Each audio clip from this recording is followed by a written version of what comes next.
Topic News, c'est tout de suite avec Franck Ramarson, directeur de publication du Courrier de Madagascar. Bienvenue dans l'émission Topic News en partenariat avec Courrier de Madagascar. Franck Ramarson, directeur de publication de Courrier, bonjour.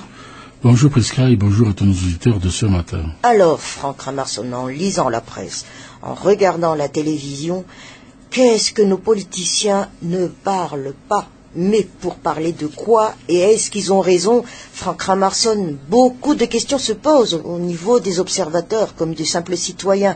Alors, veut-on réellement sortir de cette crise?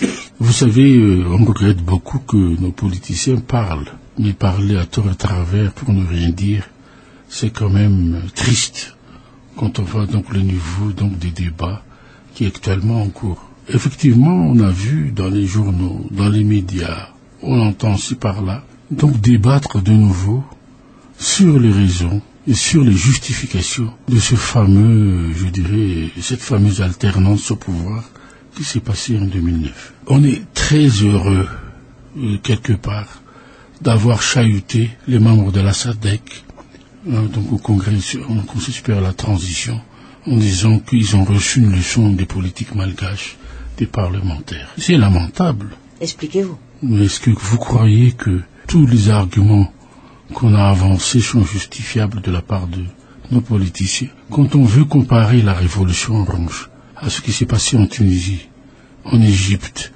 notamment dans la manière dont on a passé le pouvoir entre, par exemple, Ben Ali et son successeur, entre Hosni Moubarak et le Conseil supérieur des forces armées. Mais il y a un fossé énorme. Je vous dis, le fossé énorme, c'est que quand Ben Ali s'est enfui de son pays, donc il y a eu une alternance par rapport à ce que l'on a nommé d'abord un Premier ministre. Mais quand on s'est aperçu qu'on n'a pas respecté les règles constitutionnelles, le Premier ministre a remis au numéro 2, donc de la Tunisie, le président de l'Assemblée, les pouvoirs qu'il a renommés après, qui a régularisé la situation. Ce qui s'est passé, c'est peut-être une analogie avec la situation malgache. En Égypte, Hosni Moubarak a transmis les pouvoirs. Je dis bien, a transmis les pouvoirs au Conseil supérieur des forces armées, qui s'est arrêté là. C'est-à-dire que après, le Conseil supérieur des forces armées a nommé un Premier ministre, n'a pas nommé un nouveau président.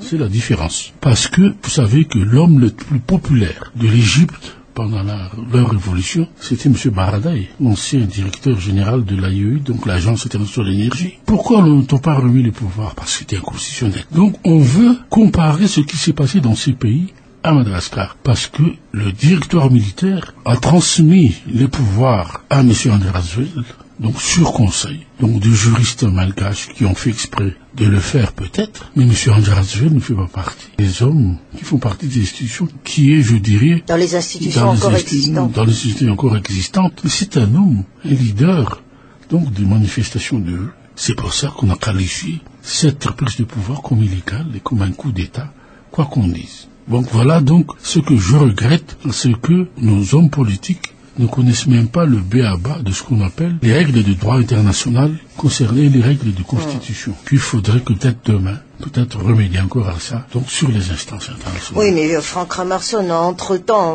on se dispute aussi sur quel genre d'élection faire, législative, présidentielle, on parle de rencontres, et en fin de compte, là on tourne en rond et on s'amuse à parler, et puis voilà, nous sommes encore là. Non, ce qu'on a oublié, c'est qu'on a signé une feuille de route.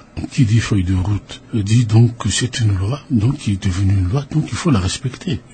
Aujourd'hui ou demain, puisqu'on veut parler des élections, on veut à tout prix atteindre une date parce que c'est le monsieur André Rajoelina qui a dit que, quoi qu'il arrive, il y aura des élections à fin 2012.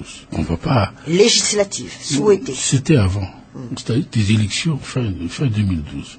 Ce sera la fin de la transition, il l'a dit. Maintenant, ça devient une sorte de caprice d'annoncer qu'il lui faut des élections à tout prix, même si on a des élections de proximité, faciles à organiser, comme les élections législatives. Mais que veut-on, comme vous dites, faire, puisque c'est la sortie de crise que l'on veut solutionner actuellement, et que si on en avait déjà, depuis 2009, dès qu'il y a eu cette prise de pouvoir annoncée tout de go qu'on aurait fait des élections, il n'y aura pas eu donc tout ce problème, mais on a préféré faire autre chose, à improviser, donc à faire miroiter à la population que voilà, il y a le riz à 500 rials, il y aura donc promettre donc des choses qui étaient réalisables au ce temps-là.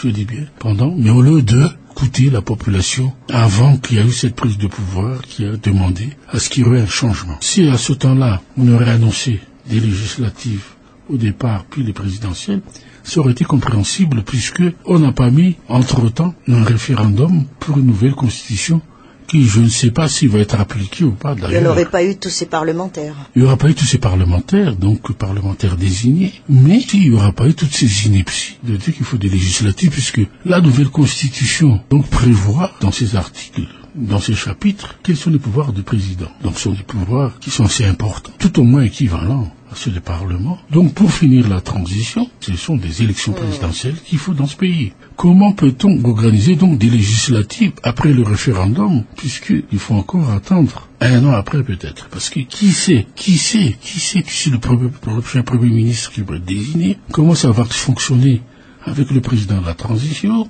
si c'est le Premier ministre n'est pas du même bord que le président de la transition, donc on va dire encore, même s'il est du même bord aussi, il se peut, puisque il se peut que l'on dise qu'il y a eu des défaillances pendant les législatives, on va encore améliorer, donc je dirais, pour qu'il y ait des élections crédibles, transparentes pour le président. Et allons-y en 2015. Et allons-y en 2015, donc ça, je dirais, ça conforte la position du président actuel, M. Radziwiłł, pour qu'il reste avec ses amis au pouvoir et ne plus s'en départir puisque tout le monde est consentant, tout le monde est maintenant, je dirais, complice dans toutes ces malversations, toute cette corruption qui gagne le pays, qui gangrène et qui, je dirais donc affaiblit dangereusement la vie de la population malgache. Nous y sommes justement, Franck Ramarsson, de ces grèves actuelles.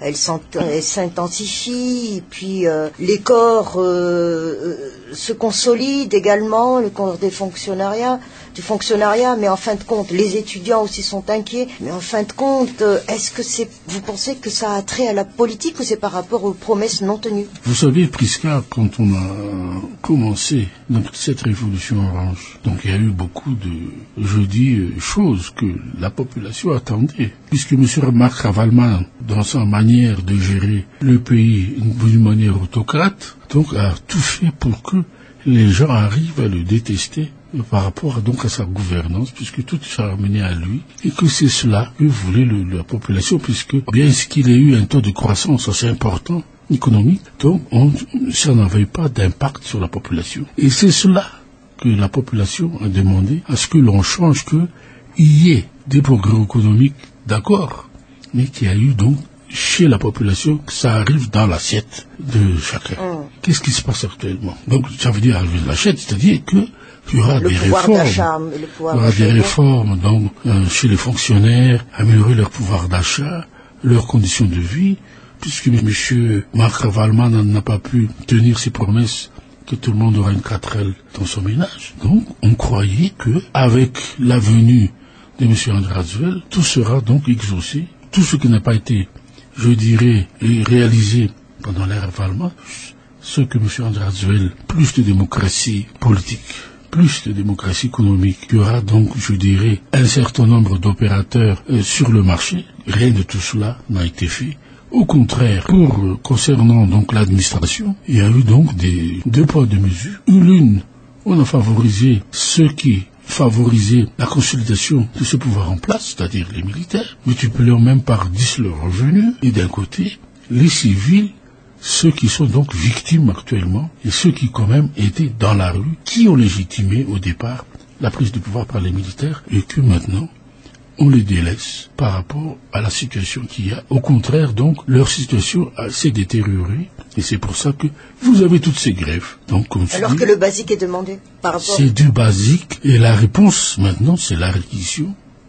C'est la répression. Et en plus de ça, dans d'autres régions, concernant les enseignants, c'est l'emprisonnement. Donc, moi, je pense que actuellement, bien qu'il y aurait politiquement un accord entre M. Radziwiłł et Ravalman, ça ne résout plus le problème, puisque tout ce monde-là est dans la rue. Comment il faut faire pour qu'ils reviennent travailler? On leur donne la garantie que leurs revendications soient réalisées, parce que la principale difficulté, c'est d'avoir dit, écoutez, nous sommes en période de transition, il faut attendre la 4e République pour réaliser tout ça. Mais c'est pas comme ça que ça s'est passé en Tunisie, en Égypte. On a commencé les réformes. Dites-moi, Franck Ramerson, tout de suite je vous coupe. Qu'est-ce qui est plus facile alors pour Madagascar selon vous, en tant que journaliste, mais aussi en tant que politicien? Qu'est-ce qui est plus facile à résoudre maintenant? Le problème politique ou le problème économique, social? Maintenant, il faut résoudre le problème politique, parce que on n'a pas réussi donc à améliorer la situation sociale. Et si aujourd'hui il y a une incapacité du régime à revendiquer, à solutionner les revendications, c'est sûr que la situation va s'aggraver. Quand on demande des élections, quand la population dit donc il faut soulager la souffrance par rapport aux élections, donc il faut le faire dans de bonnes conditions. Par rapport aussi à la feuille de route, puisqu'on a signé la feuille de route, à moins que nos politiques l'ont signé les yeux fermés, et que maintenant, quand il s'agit de l'appliquer, tout le monde, je dirais, se détache de la chose en disant non, nous avons notre interprétation, nous avons ceci, il fallait donc le faire auparavant. Par rapport à la communauté internationale aussi, donc comment est-ce que l'on reproche donc la lenteur, le reproche aussi donc sur la capacité à résoudre la crise, et puis surtout quand ils appliquent les règles du droit international, on dirait que nos politiques ont oublié qu'on a signé la Charte des Nations Unies sur les droits de l'homme, on a signé des conventions, notamment donc sur les accords de Cotonou, et que donc tout cela, ça rentre dans un package pour résoudre la crise malgache. Et je dirais honnêtement, c'est donc un problème d'abord de niveau, qu'il faut que on ait des bons négociateurs, on ait des bons hommes politiques, et si aujourd'hui nous sommes dans cette impasse, ce qui est 90%, c'est la faute à nos hommes politiques. Dernier point, Franck Ramerson, voilà, ça a été sorti aussi dans la presse de la veille. Les pétroliers aussi commencent réellement à s'inquiéter. Il y a deux tendances, parce que c'est-à-dire que le carburant, le secteur pétrolier est un secteur très très sensible.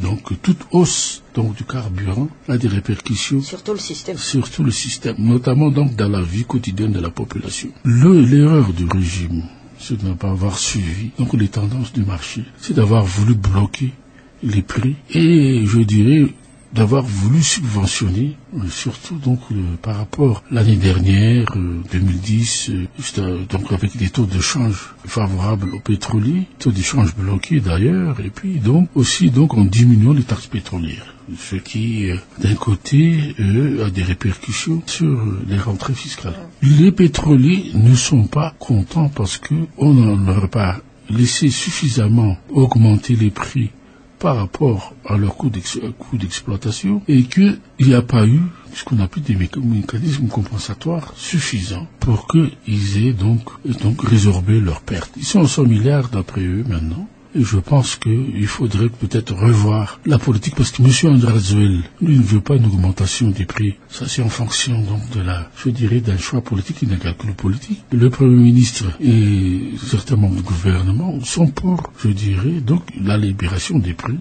pour que demain, après-demain, il n'y aura pas de nouveaux chocs. Puisque là, si il y a des mécanismes compensatoires, comme demandent les pétroliers, sont, je dirais, donnés correctement, donc il y aurait, par exemple, une augmentation de 100 arrière. Actuellement, donc, comme ces mécanismes compensatoires sont insuffisants, donc on demande plus de 400 arrière. C'est énorme par rapport donc à ce qui se passe. Et qui va payer les frais? C'est la population. Écoutez, Franck Ramerson, nous sommes sur le charbon ardent, comme on dit, mais toujours sur Topic News, on aura plus d'analyse. Nous sommes sur le charbon ardent, mais je pense qu'il faut oublier maintenant les maquis. Il faut donc aller de l'avant, donc ne pas faire de la fuite en avant.